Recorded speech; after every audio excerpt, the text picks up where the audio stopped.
Wyoming Territory, June 1887. The wind carried dust and silence over the dry bones of the land. And in that silence, a woman stood alone on the porch of a broken ranch house with a shotgun in her hands.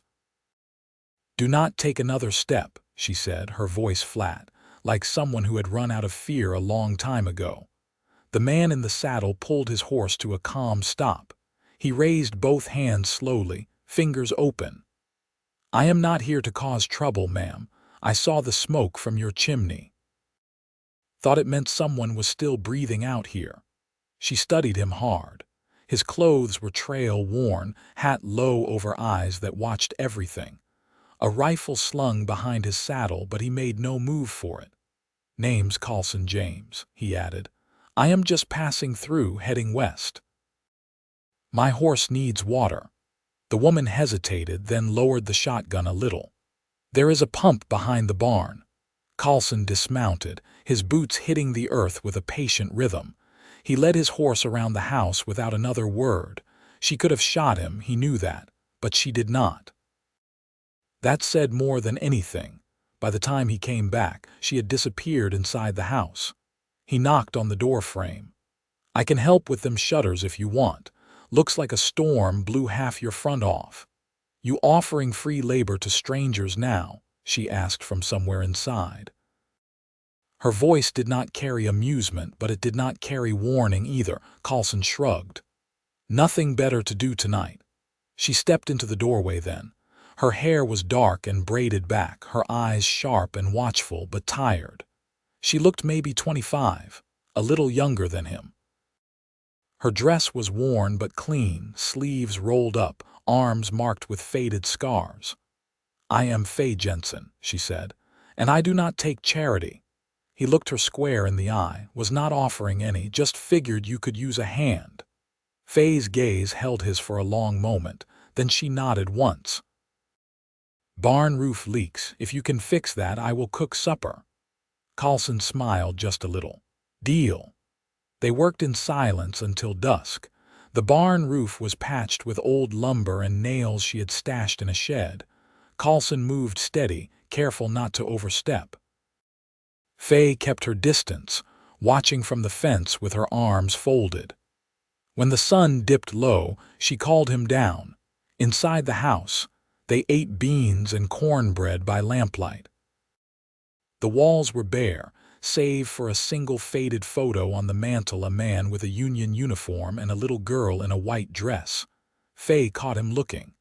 "My father, and my daughter, Alma, she was 5 in that picture." Colson set his fork down. "Where is she now?" She looked at her plate. "Gone. 3 years ago.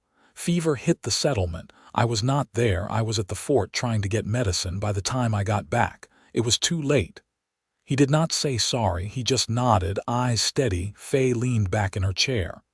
"You are wondering why I stayed here, alone, on a dead ranch with ghosts for company." "I am not judging," Colson said, "only listening." She gave a dry sound, something close to a laugh. "You will not find much to listen to. I have got more scars than I can count. Inside and out." He looked at her hands, her arms, the marks that white sleeves could not cover. "Then I will kiss every one of them," he said softly. She froze, breath caught halfway in her throat. Colson stood, not close, not pressuring. "I mean it. You are still standing, Faye. That counts for something." Her voice was barely a whisper. "Do not say things unless you mean them." "I do." They stood in silence for a beat, the lamp between them flickering. Faye looked at him like she was staring at something dangerous, something real. Then she turned away, retreating to the sink. "You can sleep in the loft," she said. "Tomorrow you ride on." He nodded. "If that is what you want." But something in her eyes said she was not so sure. The next morning, Colson saddled his horse, but he did not climb into the saddle. He walked back to the porch where Faye stood with her arms crossed, eyes squinting into the sun. "I fixed the fence out past the creek," he said. "Cattle will not wander if you ever get any again." She nodded slowly. "I saw." He looked down at his boots, then back up. I can stay another day or two if you need more help. Faye stared at him, jaw tight. Then she said, "There is a boy, 8 years old, lives 2 miles east. His name is Asa. His father ran off. His mother died last winter. He has been living in their sod house alone. I bring him food when I can." Colson's eyes narrowed. "Alone?" Faye nodded. "He will not leave. Says his mother might come back, but he is skin and bone now." "I will go," Colson said. She blinked. "You do not even know him." "I have seen what happens to boys left behind," he said. "I will bring him back." The sod house was nearly invisible from the trail. Colson found it by the smoke from a dying fire.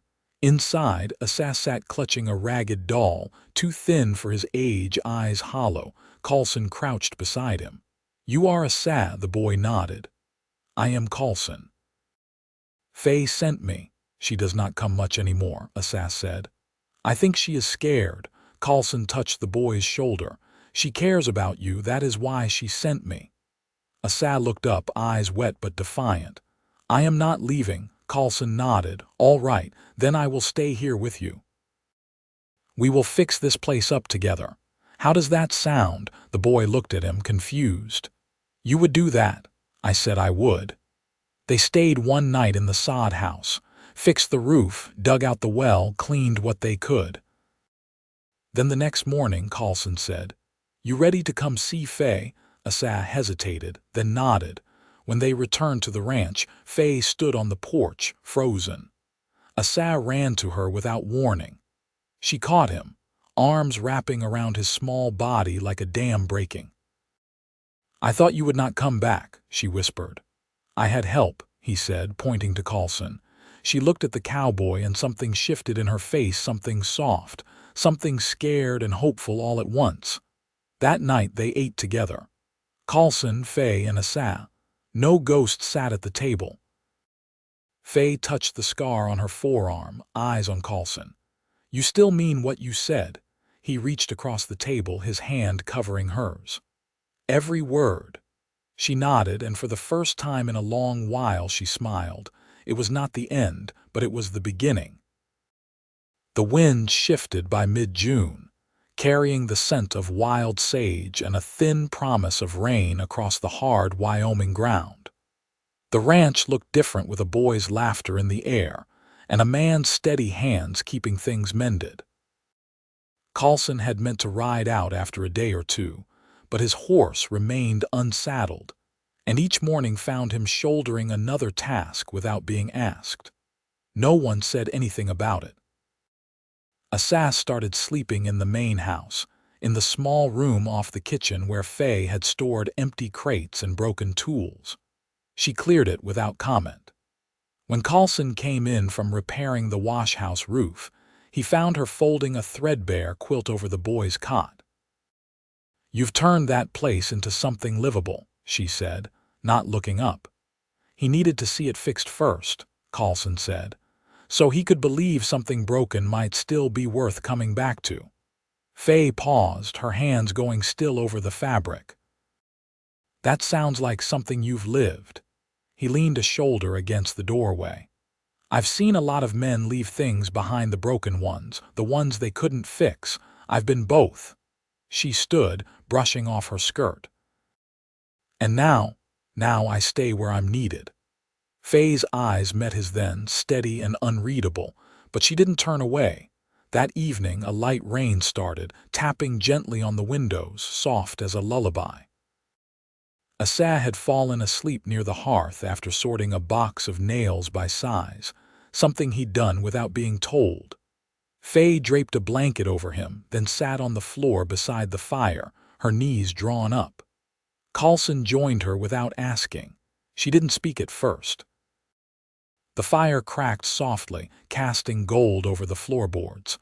Then she said, "He reminds me of her, in the way he holds on to hope even when it's got splinters." Colson didn't ask who she meant. He just waited. Faye ran a hand over her braid, loosening it. "Alma used to line up her dolls like soldiers, said they were fighting the dark. Asa's braver than I was at that age, braver than I am now most days." "You're still here," Colson said. "Some days I don't know why." Colson reached slowly, letting his fingers touch her wrist. "Because scars don't mean you lost, just means you survived something." She looked down where his hand touched hers.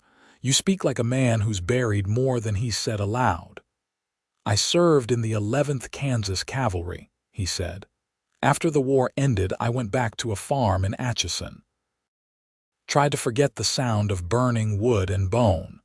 My brother didn't come home, neither did the part of me that used to sleep easy." Faye's face didn't shift, but her grip on her knees relaxed. "After that I rode," Colson continued. "Didn't stay anywhere long. Didn't trust myself not to ruin things." "And now?" she asked. He looked at her, eyes steady. "Now I'm thinking maybe the ruin already happened. Maybe what's left is worth building on." Neither of them said anything for a long while. The fire sank lower, rain tapping on the roof like a heartbeat. Faye tilted her head, studying him. "You mend roofs, carry boys through prairie storms, and say things like that without blinking.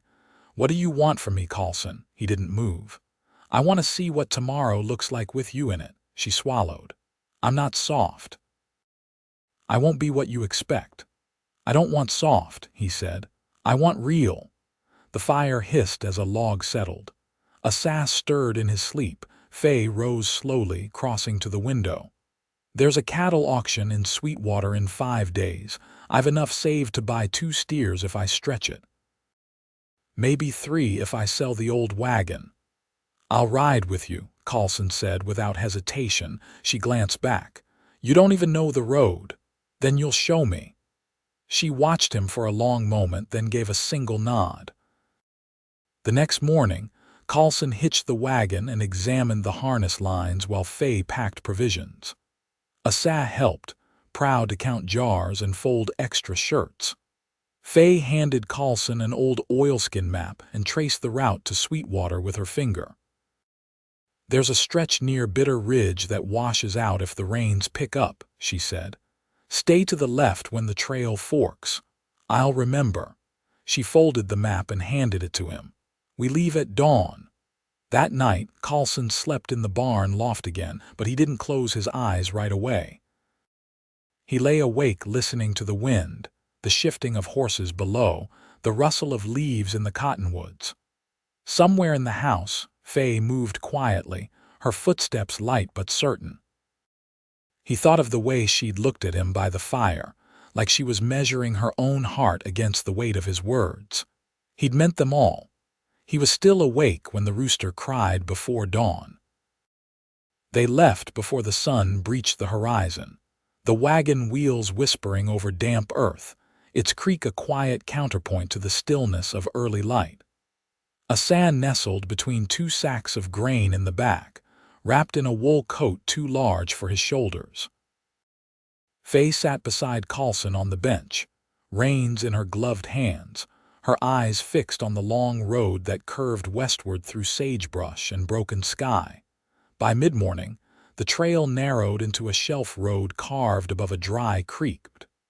Faye slowed the team, keeping them close to the inside edge.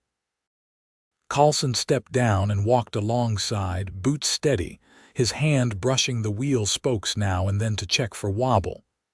"You ever run cattle yourself?" she asked, not looking at him. "No," he said. "I moved freight out of Fort Kearny for a while, drove oxen west to Cheyenne. But I've watched enough herds to know which end kicks." Faye's lips turned slightly. "Auction's not just about buying, it's about being seen. Ranchers size each other up. They'll look at me and wonder if I'm buying for someone else." "You'll let them wonder," he said. Her jaw moved slightly. "They'll ask questions, and you'll answer the ones that matter."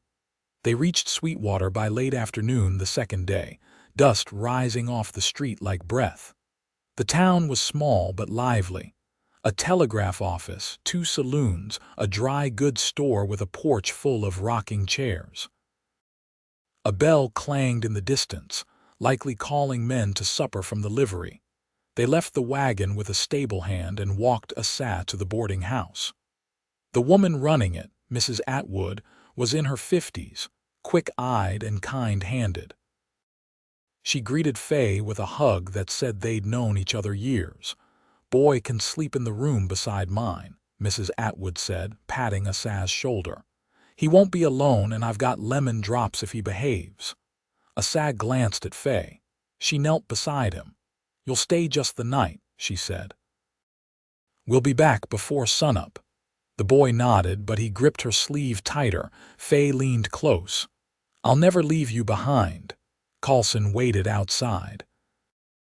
They crossed the street to the boarding stable, where a man with a notched ledger took their names and gave them a key to a small room above the feed bins. The stairs creaked under their boots, and the door stuck before giving way with a soft groan. Inside was a narrow bed, a wash basin, and a cracked mirror. The window faced west, gold light slanting across the floorboards. Faye set down her satchel and peeled off her gloves.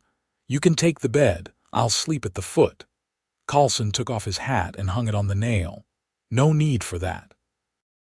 "I'll sleep on the floor." She turned toward him, arms folded.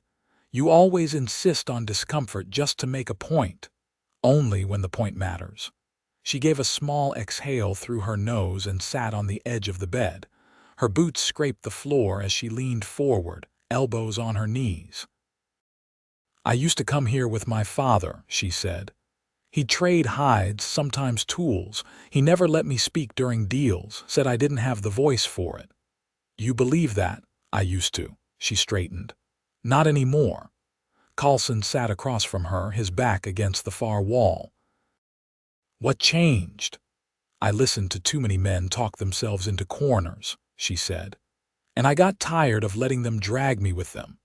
She pulled off her coat then, revealing a long scar down the inside of her arm, pale and raised like a rope burn. Colson's eyes flicked to it and back to hers. "You want to ask," she said. "No," he said. "I want to know when you'll let me touch it." Her mouth parted slightly. She didn't speak for a long moment. "Tomorrow," she said finally, "after the auction, if we still have anything to carry home." He nodded once. "Then I'll wait." That night, they didn't talk again. She lay on the bed with her back to the wall. He rested on a folded coat near the door. The room held their breath in quiet balance, like a scale just beginning to tip. Morning broke hard and bright. They ate coffee bred from a street vendor and walked to the stock pens, where the air smelled of sweat and hooves and hay gone sour in the sun. Men stood in clusters, leaning on rails, eyeing each other as much as the animals. Faye moved through them like she belonged, her eyes scanning the pens. Colson followed without speaking, letting her lead. She stopped at a pair of yearling steers, sturdy and clear-eyed. "These'll pull weight," she said. Colson studied the markings. "One's got a limp in the left rear, might slow a drive." She nodded. "Then I'll bid on the other." When the auction bell rang, Faye stepped into the crowd and raised her hand before any other had moved. The bidding was quick, only 2 men countering her. She stood firm, chin lifted. When the gavel fell, she turned without waiting for congratulations. They led the steer back to the stables and found Asaz waiting on the porch with a bundle wrapped in oilcloth. He ran to the animal, grinning as he touched its shoulder. "Can I name it?" he asked. Faye crouched beside him. "Only if you feed it." He nodded solemnly. "I'll do both." That evening, as the wagon made its slow return, Faye rested one hand on the reins, the other lying open on the bench between them. Colson looked at her, then down at her palm. Without a word, he laid his hand over hers. She didn't pull away. The steer grazed in the small, wire-fenced pasture behind the barn, its ribs slowly disappearing beneath the rhythm of regular feed. Asaz named it Hollow, though he wouldn't say why. The boy had taken to rising early, pulling on his boots before first light, slipping out to the barn without prompting. Faye watched from the porch one morning, arms crossed, shawl drawn tight against the chill. The boy moved with purpose now, not urgency. That difference mattered. Colson had started planting near the south fence line, using what he could salvage from a buckled seed bin behind the shed. He didn't ask Faye about the land's deed or what claim she held. He just turned soil with the patience of a man who understood the worth of things left neglected too long. After supper one evening, Faye stepped into the barn while Colson was brushing the gelding down. The stall lantern threw long shadows across the planks, catching in the dust that hung between them. "You been near the foothills?" she asked. He nodded, smoothing the curry comb down the horse's flank. "Years back. Rode through the Wind Rivers late in the season. Nearly got snowed in above Dubois. I heard they found silver by South Pass. A man came by last week offering to buy up parcels.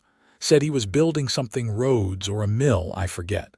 Colson paused, set the brush aside. "You thinking of selling?" I thought about what it'd mean. "Leaving," she said. "Taking a sass somewhere with more than one store and a road that doesn't vanish in winter, maybe a school." "You'd make something anywhere," he said. She stepped closer, her boots soft on the hay. "I don't know how to raise a boy, not properly. I can teach a child how to shoot a coyote and pull water from a dry well, but I don't know the rest." "You're already doing it," he said. "Not with books maybe, but with steadiness. That counts more." She leaned against the stall rail, her voice quieter. "You think about staying?" His eyes didn't leave hers. "I think about what it'd take to matter to you." Faye didn't answer right away. She reached out, took his hand, and pressed his palm against the scar that ran from the bend of her elbow to her wrist. This one was from a branding hook. "I was 12. A ranch hand dropped it. My father called it my fault for being in the way." Colson's fingers closed gently around her arm. "You're not in the way now." She looked down at his hand, then back up. "I don't want pity. You won't get it from me." She pulled her hand away, though not sharply. "I've lived enough years without needing someone beside me." He stepped around the horse, slow and sure. "Then don't need me, want me." "That's different." She didn't answer, but she didn't step back either. Later that night, after Asa had gone to bed and the fire in the hearth had burned down to coals, Colson stood at the window, watching the moon rise over the ridge. Faye sat at the table, nursing the last of the coffee, her braid undone for the first time since he'd known her. "You never talk in your sleep," she said. He turned, eyebrows raised slightly. "I've passed your door enough nights to notice," she added. "Most men dream loud." "You don't." "I did once," he said. "It burned out of me." She looked at him, her expression unreadable. "Do you miss who you were?" "No, I buried him a long time ago." Faye pushed back from the table, rose, and crossed to stand in front of him. "I keep thinking if I let someone close, they'll see too much. And maybe they'll turn away like Alma's father did. Or maybe they'll stay and I'll forget who I am without them." He reached out, brushing her hair back behind one ear. "You'd still be you." But with someone who sees it, her eyes didn't leave his. "So kiss them then," she said. "The scars." He didn't speak, just lowered his head, pressed his lips to the inside of her forearm, then higher, pausing at each mark. She didn't flinch. When he reached her shoulder, her breath caught just once. When he looked up, her hands came to rest at his waist, steady and certain. They didn't speak again that night. They didn't need to. The next morning, Faye rose before dawn and found Colson fitting the new yoke to the wagon team. Asa sat nearby, legs swinging off the fence rail, humming something tuneless. Faye walked to the porch, watching them both. Then she turned back inside and began clearing space in the root cellar. There'd be more mouths to feed come winter, and she was ready. By late July, the heat had settled deep into the ground, drawing snakes from their holes and sending the creek near the edge of the Jensen land to a trickle. The days stretched long, filled with work that left hands blistered and backs aching, but the evenings brought a softness that hadn't been there before, a kind of earned hush. like the land itself had finally decided to stop testing them. Faye stood in the doorway of the shed, sleeves rolled past her elbows, a hammer loose in her grip. Colson was fixing the last of the broken gate posts near the northern fence line, Asa trailing behind him with a pair of fence staples tucked in his shirt pocket. "You ever think of carving a brand?" Faye asked when Colson came up the path toward the house, wiping sweat from his brow. He set the post hole digger against the porch wall. "Hadn't thought that far ahead." "You've been here long enough to think past tomorrow," she said, stepping down onto the packed dirt. He looked at the ranch house, at the field where the steer grazed beside the new calf they'd bartered for with dried beans and old tack. "Guess I have." She led him around the side of the house, to the workbench her father had built years back from split pine and rusted nails. She pulled a folded scrap of canvas from beneath a pile of old harness straps and handed it to him. "I'd been sketching something," she said. "Wasn't sure I'd ever have reason to use it." Colson unfolded the cloth. A simple design, a juniper branch curved into a crescent, a single star above it. "J for Jensen," Faye said. "The branch is for Alma." She always said junipers looked like they were reaching. He didn't speak right away, just traced the design with one calloused thumb. "I want your name in it, too," she added, his eyes lifted to hers. "You sure?" "I don't ask things I ain't sure of." That night, after Asa had gone to bed and the kitchen lantern burned low, she handed Colson a folded sheet of parchment, two names written in tidy script, the ink slightly smudged from her thumb. "Reckon we can ride into town next week," she said. "Have it made proper at the courthouse, if you've a mind."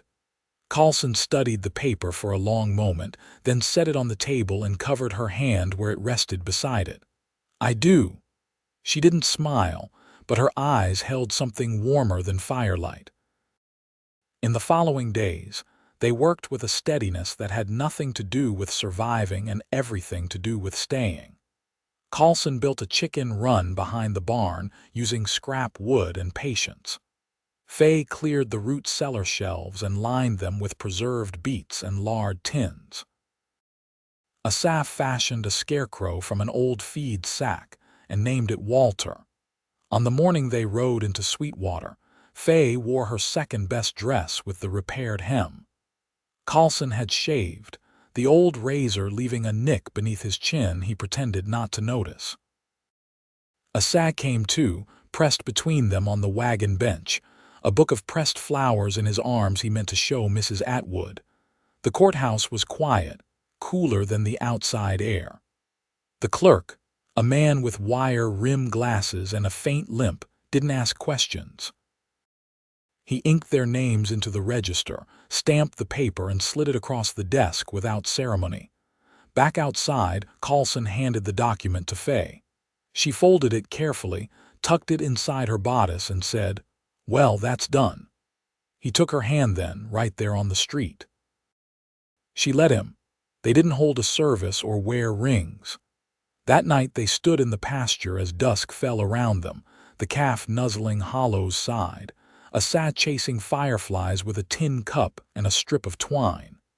Faye leaned into Colson's side, her head just beneath his chin. "You ever think we'd end up like this?" she asked. He shook his head. "Didn't think I'd end up at all." She turned to face him, her hands on his chest. "You're not just here, Colson, you belong." He kissed her then, slow and certain, nothing hungry or rushed. Just the kind of kiss that made the world small and safe. She rested her forehead against his. "I reckon this is what peace feels like." He wrapped his arms around her, holding on like nothing else mattered. "I'll spend the rest of my life making sure it stays that way." And he did. Through winters that came hard and springs that came late, through broken wheels and mended fences, through nights when the roof leaked and mornings when the stove smoked, they stayed. Asa grew tall and steady, with hands that remembered how to fix things and a heart shaped by the quiet strength of those who raised him. He called Colson Pa without being asked, and when he did, Faye didn't cry, she just held his hand beneath the supper table and didn't let go. They never left the land. They didn't need to. Love had already built them a home right where they stood.